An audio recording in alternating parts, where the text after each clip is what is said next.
it's basically like I wanted to want to have kids so that I could fit in and be like everyone else. And I had to admit, it's not genuine. And I just felt like, where are the people that just don't want them? And can't that be enough? Like, I don't have bad genetics. I didn't have a terrible upbringing that I don't want to inflict on another kid. It's nothing like that. I just don't want them. I just don't want my life to be based around someone else who needs me all the time. And isn't that okay? Can I just say that? And why is that wrong?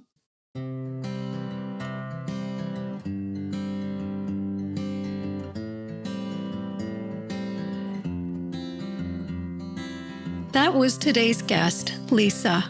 Hi, everyone, and thank you for joining me. My name is Nandita Bajaj, and I'm the host of Beyond Pronatalism, Finding Fulfillment with or Without Kids, an interview series in which, through intimate conversations with people from diverse backgrounds, I explore how they are courageously and creatively navigating pronatalism, the often unspoken pressures to have children, whether from family, friends, or the culture at large. Each episode features a personal story born out of liberated and informed choice about redefining what family means, including being child-free or childless, having biological kids, adopting or fostering children or animals, or creating close-knit communities of friends and loved ones. Hi, Lisa, and welcome to Beyond Pronatalism. I'm really excited to have you today. Thanks for having me. I'm excited to be here. And it's been great to get to know your journey a little bit through the little text that you wrote about yourself. But I'd love to learn more about you. If you can start by giving all of us a brief introduction. Sure. Lisa 101. I am 42. I currently live in the state, Georgia, which is a strange thing for me to say because I don't identify with where I live necessarily, but I've been an Army dependent and Air Force dependent my whole life. So my dad grew up Air Force and I married a guy in the military as well. So I am constantly moving. I've lived mostly in the US, but I did live in Greece when I was too young to appreciate it. And I lived in Germany during elementary years. And in the US, I've lived in Arkansas, Mississippi, Texas, Illinois, California, DC, the Seattle area, and now I'm on the border of Georgia and Alabama. I have been married for almost 21 years, and I have a dog and a cat who I live with, both rescues, and I'm a comedian and an author. Awesome. So what was it like growing up in all these different places, and what kind of messages were you receiving in terms of your life goals as an adult, both within the family, which I guess is the one thing that stayed constant, and then across the diversity of places that you've lived? Yeah, I'm very grateful to have lived a lot of different places and seen just how different people live. But I do feel like it was pretty traditional. The way that you live life was never something I had many questions about because I didn't realize there were many different ways. It was just like, you go to school, you get good grades, you go to college, you get a job, you get married, you have kids, the end. Yes. That was always a path that I assumed would happen. And I never really knew that any of those things could be an individual choice. So I grew up with two parents who were always married and still are married. They had two kids. They literally, I think, have a white picket fence at their house. A very much traditional American family. So I did the school. I got the good grades. I did college. I got married 2 months after graduating college, which from my perspective now is far too young, and I'm bewildered that it worked out. I still love and like my husband somehow, having gotten married before our brains were formed. So I did everything up to marriage, and then I didn't do the kids thing. I thought I would do the kids thing. I assumed I would. Again, I didn't really realize it was a choice I could make. I guess if you had asked me back then, I would have said, oh, sure, it's a choice, but I'm going to choose it. And so how much of a choice is it when you're surrounded by everybody only doing one thing? I never had the feeling that I wanted kids, but I always assumed it would come later. So as I progressed through my 20s, it never came. And then I think around 30 was the time my husband decided to become a doctor. And that required some advanced planning in terms of where's med school? Will you do a fellowship? What will that look like? Where will we be as a couple and financially? And we were mapping out what might this look like? And part of the conversation was, when do we have a kid? And I realized I was really trying to fit a square peg into a round hole, because the whole discussion was, well, how do we have a child without me feeling resentful because my husband's career would be kind of guiding the way that we lived and be the stable one, the one that gets the health care for us and all that stuff. So everything is kind of dependent on that. And I kept making arguments about how to have a kid when I realized I don't have the underlying desire that should be fueling this conversation. I felt like, why am I arguing for some future child and how I relate to them and how we work as a family when I didn't even start with, I want one? And so that started a bunch of conversations between us about, okay, do we have one? Do we have to? How is this going to change when that's what we envisioned the whole time? Or at least that's what we had assumed would happen. So that's kind of when I realized, oh, this is a choice. And, it's going to change your entire life, at least as a woman. Still, it changes your entire life. And do I want that? And were you mainly having these conversations with your husband, or was something else informing your thinking? Was there anything you were reading, watching, or other people you were seeing in your life who were making that choice kind of more obvious for you? That's a good question. And it was mainly just me and my husband having these conversations. And I would definitely Google choice to have kids, or, things like, my husband makes fun of me for being too logical. And I want to look at the pros and cons, and I want to see, okay, people that are doing it, what does their life look like? And do they regret it? So I remember I would Google, like, are there moms who regret having kids? And I think more so than having child-free role models, what I had was models of what it looked like to be a mother. And I didn't really see that for myself. I mean, I think it depends on what your values are and what your goals in life are. But for mine and my own life, I thought, this doesn't seem like it suits me very well. Right. I do remember reading, there was a book called Selfish, Shallow, and Self-Absorbed. It was something like 10 to 15 essays from different people about their decision not to have kids.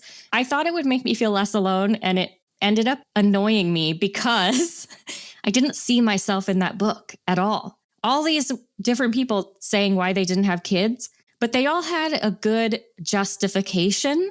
And I just felt like, where are the people that just don't want them? And can't that be enough? Like, I don't have bad genetics. I didn't have a terrible upbringing that I don't want to inflict on another kid. It's nothing like that. I just don't want them. I just don't want my life to be based around someone else who needs me all the time. And isn't that okay? Can I just say that? And why is that wrong? Well, I think that's such a powerful statement, and a huge part of our pronatalist society, that people who choose to not have kids are the ones who end up having to justify why we didn't do it. Yeah, I find that with anything that goes against the grain, right? I'm at a point in my life where I'm not really interested in advocating in that way, where it's me talking to someone who's never thought about it before. So I'm a little bit like, oh, why do we have to have this conversation? And somebody asked me why I'm vegan, and I had the same thought about that as I do about the kids question, which is, why am I the one that has to explain? Why aren't you vegan? How about that? Yes. Because if anyone's given this stuff thought, it's going to be the people that are doing something different than the norm, right? Like, we've given it more thought than anybody else, I can guarantee you. So it's interesting that we're the ones being questioned. Totally. And on the question of logic, I think this is a decision that requires a lot of logical reasoning. Thinking about the pros and cons and, having a list and rationalizing your decision, I feel like makes a ton of sense because it is one of the most consequential decisions you make in your life, right? But also not needing to do a whole pro and con list if you simply know that this is not for you. And that's, like you said, reason enough. And the only other quick comment I wanted to make, I'm so intrigued that for you, it was the presence of people who had followed the parenthood path that told you that that's not what you wanted to do. Yeah, I come from a long line of people who have had kids. And everyone, actually. And most of my family and most of my friends have kids. And I do remember I have a friend I won't name who had kids, and I thought of her as pretty similar to me. So I was really watching.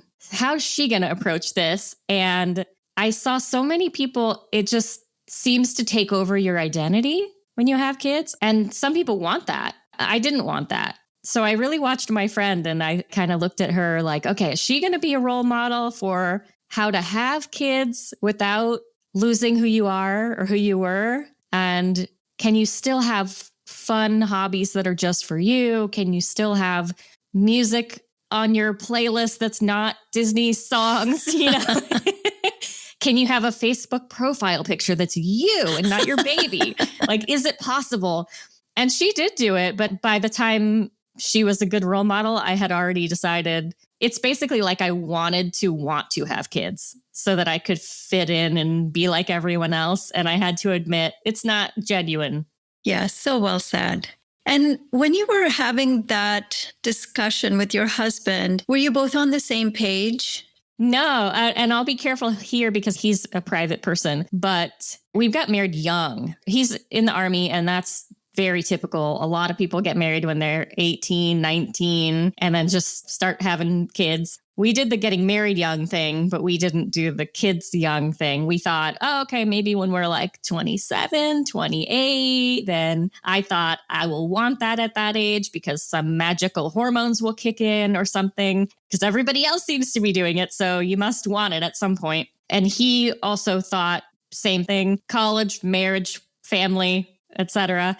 And so we both sort of assumed it and didn't think much of the choice in the matter.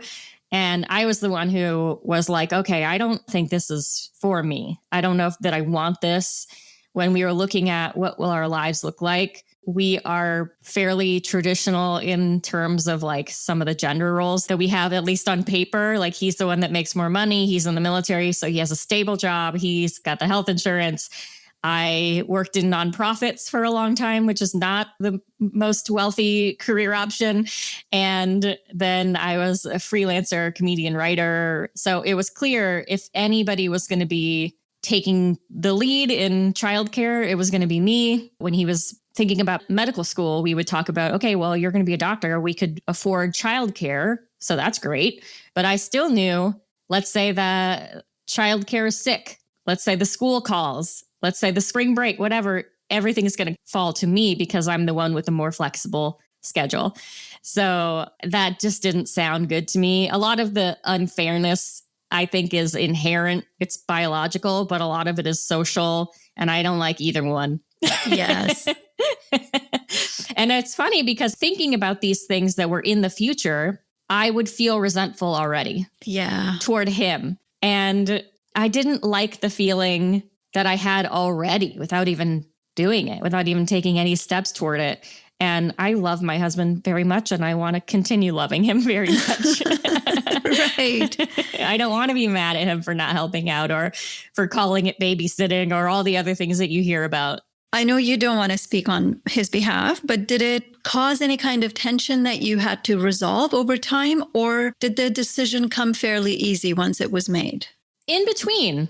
Yeah, we had a lot of discussions about it and what would it look like. But ultimately, it's like we both have to turn the wheel. You both have to turn your keys in order to unlock the thing. You know what I'm talking about. So both people have to want it, especially, in my opinion, if it's the person that's going to take the brunt of the changes and the labor I mean that in both senses of the word, that person especially has to be fully on board. It's kind of like when I used to work at animal shelters and we would make sure that everybody in the family was knowledgeable that someone was going to be adopting a dog or a cat, because even if it's like, oh, well, my teenager really wants a dog and she said she's going to fully take care of him. No, it's a family effort. Everyone's going to be participating. Everyone's lives are going to be changed. Everyone needs to be on board. So the ultimate decision was like, well, if both of us aren't on board, if either one of us is not on board, we're not doing it. And also, we don't want to do it in that case. Like nobody wants to pressure their spouse into, doing anything that they don't want to do. So now we're very, very proud caretakers of a dog and a cat. Amazing. Well, that's such a nice outcome of what seems like a very thoughtful decision-making process, going back and forth and really thinking things through. What was the response like from your families, both sets, and friends? Friends are so cool about it. My parents are pretty okay. I did have to ask my mom at one point. She would make jokes. She wants whatever I want for my life. But I think if she could wave a magic wand, she would make it so that I want a child. And I did have to ask her at one point to stop making jokes about it, because she would make little half true, half joking comments, because, she's affected as well. All of her peers her age, my aunts and uncles, her friends, they're all grandparents now and enjoying that grandparent life. And I'm sure that's what she envisioned for her life. So I'm aware that my decision affects not just me, but other people. But again, I didn't want it, so I can't really control that. I was relying on my brother for a while, and then he decided that they weren't going to have kids either. And I thought, come on, man, you got to do me this solid. And I was also like, maybe I'll look at him and see how he does it and see if I like how he does it. And then maybe it would seem more plausible for me to do it. But so both sets of parents, mine and my husband's, won't have grandkids, I don't think. So we kind of ruined some dreams. So it's a little bit like, oh, I'm sorry, but not sorry, but sorry, but I don't know. Right. So it's a first for the whole family. Yeah, we're shutting down this line of succession. It's over. Yes. Which is actually, this is interesting because one of the things last year we did was work on wills. And boy, is that complicated when you aren't going to have kids and your brother doesn't have kids and isn't going to. You're like, who do I leave all my stuff to? I don't know that I'll care because I'll be gone. But with having a book published, I self-published a book. So it's my book. It belongs to my LLC.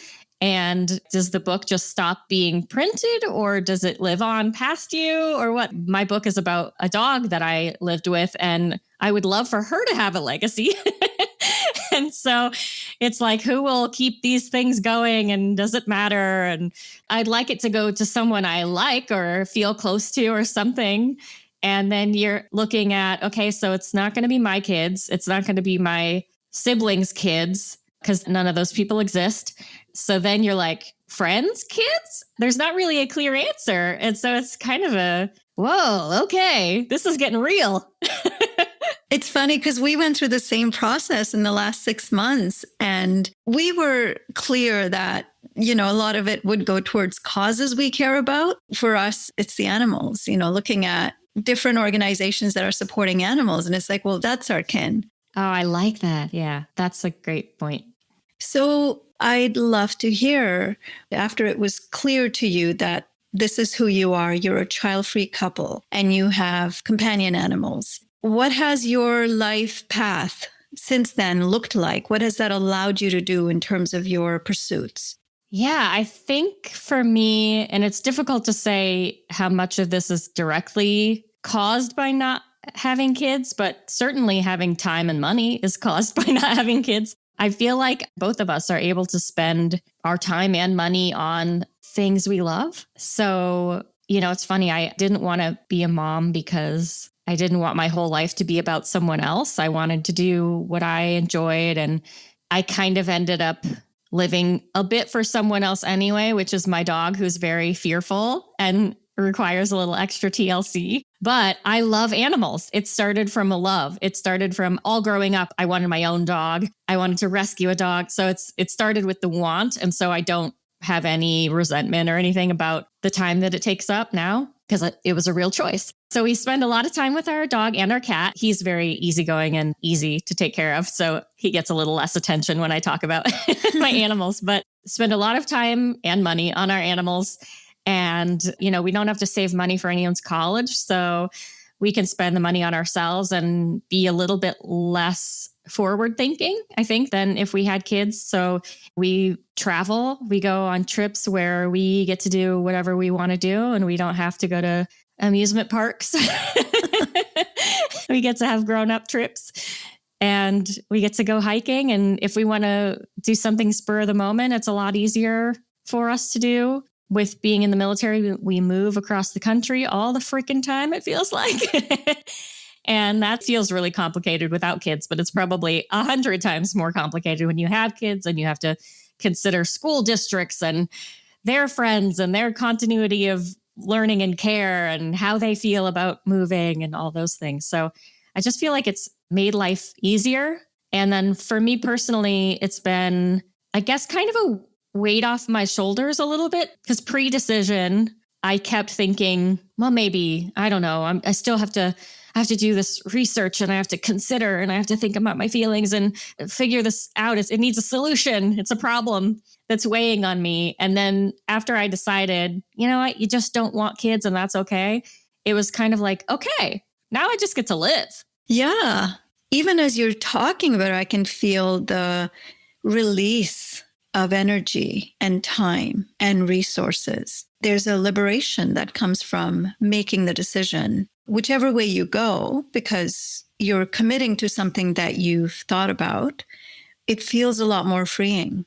Yeah, I don't know why, but you reminded me of a memory that pops up for me often, which is when I was really young. I remember my mom asking me, kind of like a pop quiz. She said, "Who's the most important person in your life?" And I think I got it right, which is I said, me. And she said, that's right. I struggle a lot with the word selfish because I think people have different connotations of it. Is it living for yourself, or is it to the detriment of others? I'm not really sure, but I think everyone's naturally selfish. I think we're all our own story's main character. And of course, like we live in our own brains. We see everything from our own perspective. So how could it be any other way? But I just always remember that I kind of think my parents maybe accidentally raised a feminist. Not that it's not feminist to have kids, but I think it's feminist to follow what you want. I think they would probably have preferred that I take a lot of the more default pathways in life, but they raised me to be independent and to think for myself. And now they're paying for it. Now they're paying for it. Yeah. Well, it sounds like at least you have a really nice relationship with them. So that has kind of stayed constant, which is always nice in these stories because it can go so many ways when it comes to this expectation. So tell me more about what set you on the path to become a comedian, and what does that look like on a day-to-day basis? I think I come from a silly family. We were always laughing, always silly. When I think of my childhood, I think of a lot of laughter.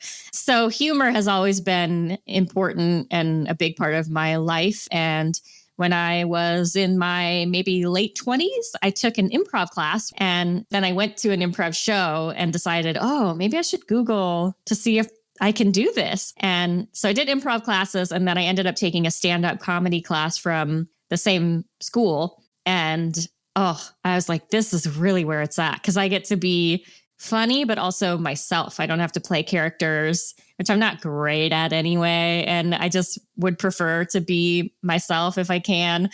So yeah, that's where it took off from there. And I've moved a number of times since then. So it's kind of been fits and starts, but I've been doing it consistently for the past 5 years, I would say. And so I work at comedy clubs and bars and other venues around the country. There's busy seasons and not so busy seasons, but I'm usually doing something at least once a week, if not more than that. And I'm enjoying growing in my comedy, and we'll just see where it leads. That's really cool. And given where you live right now, I have a sense that being child-free is not as common a path as one would imagine. Do you talk much about being child-free in your comedy? I do. I talk a lot about not having kids and how great it is.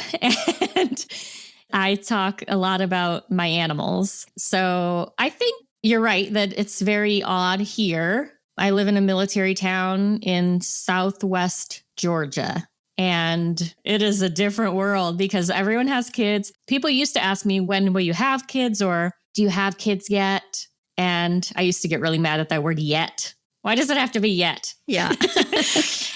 And now I think I seem old enough to where people think if she's going to do it, she would have already done it. So either they don't ask me or they'll ask me assuming I have kids, which is interesting. They'll say, oh, where do your kids go to school? And I'm like, what kids? I don't. I was at the dentist and the, hygienist said, do you have kids? And I said, no. And she said, aw. And I thought, okay, that's really strange to me, but it's, again, to kind of relate it to veganism, which is another thing that I do that's like weird. Yes. It's like when people are like, oh, no hamburger? How? They haven't even imagined such a thing. And so they're like, no children? Oh, no. But yeah, so I'm surrounded currently by folks that mostly have kids. And when I find somebody else who doesn't, I glom onto them and they're my new best friend. But I think as far as audiences go for comedy, even parents know that it kind of stinks sometimes having kids. And so they laugh right along with me. I have a joke where I say that I don't have space for children because my house is full of joy. And parents are laughing the loudest. I can tell you that much. That's so good. And where can people find you and your work if they wanted to follow you or connect with you? I'm on Instagram. That's the main place I go because it's the least mean place on the internet, I think. And they can find me there at Lisa Rimmy, Rimmy, which is just a shortened version of my last name, which is Lisa Rimmert. That's awesome. Lisa, is there anything else you wanted to talk about before we wrap up? I would love to say, I think people probably got this already, but just as a very direct message to people who might be listening and maybe aren't sure if they want kids or aren't sure if they'll have them. It's okay to not want them. And it's okay to not have a quote unquote good reason. It can be an emotion. It can be just like a lack of enthusiastic consent. It can be a lack of enthusiasm, and that's all you need. And you don't have to do anything you don't want to do. That's really an awesome message to leave people with. The reason for not wanting them is absolutely reason enough. And I'm so glad that you're role modeling that out there. I'm sure you're having a great impact, even in speaking about not having kids in your comedy and opening pathways for people who live in relatively pronatalist places to be exposed to another option and to see that it's a joyful option. So thank you so much, Lisa, for joining me today. It was so fun talking to you. Thank you for having me. And thank you, ditto, all of that, because your podcast has made me feel less alone many times. And I know it's doing that for other people. So thank you for sharing everyone's stories. Oh, thank you. It's my pleasure. That's all for this edition of Beyond Pronatalism. To share feedback about the show or a particular episode, or to share your own story on the podcast, please get in touch with me using the link in the show notes.